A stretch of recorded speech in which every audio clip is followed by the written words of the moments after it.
السلام علیکم ورحمۃ اللہ وبرکاتہ۔ الحمد للہ وکفی وسلام علی عبادہ الذین اصطفی اما بعد۔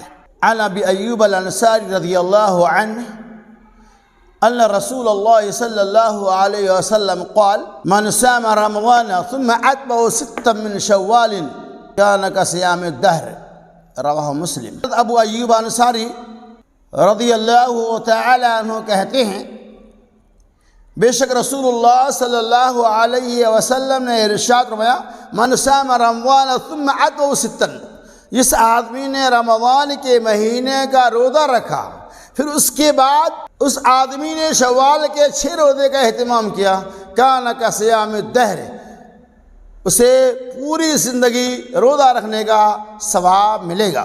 اللہ کے رسول صلی اللہ علیہ وسلم نے اس حدیث پاک کے اندر اس بات کی وضاحت فرمایا جو بندہ یا جو بندی اللہ تبارک و تعالیٰ کی رضا کے لیے، خوشنودی کے لیے رمضان کے مکمل روزے کا اہتمام کرتا ہے اور اس کے بعد وہ شوال کا 6 روزہ رکھتا ہے تو اللہ تبارک و تعالیٰ اتنا بڑا اجر عظیم عطا فرمائے گا کا صیام الدہر، گویا کہ اس نے پوری زندگی روزہ رکھا۔ تو شوال کے روزے سے فیض یاب وہی بندہ ہو سکتا ہے جس نے رمضان کے روزے کا اہتمام کیا۔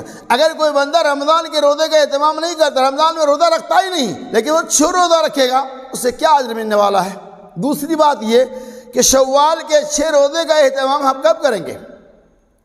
اس کی مدت ہے، اس کا وقت ہے 2 شوال سے لے کر آخری شوال تک، 29 سے 30 شوال کے اندر تک، 1 مہینہ کے اندر آپ کبھی بھی 6 روزے کی تکمیل کر سکتے ہیں۔ آپ چاہے تو بالترتیب 6 روزے کا اہتمام کر سکتے ہیں، اور اگر چاہے تو اپنی سہولت کے مطابق اس مہینہ میں 6 روزے رکھنا ہے تو اتنا بڑا ثواب ملے گا۔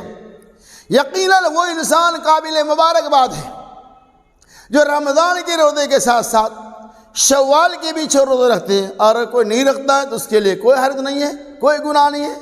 اگر رکھیں گے تو اللہ تعالیٰ اتنا بڑا اجر عظیم عطا فرمائے گا۔ لہذا اللہ سے دعا ہے کہ اللہ تبارک و تعالیٰ ہمیں رمضان مبارک کے روزے کے ساتھ ساتھ شوال کے 6 روزے رکھنے کی بھی توفیق رفیق عطا فرمائے۔ آمین۔ وآخر دعوانا ان الحمد للہ رب العالمین۔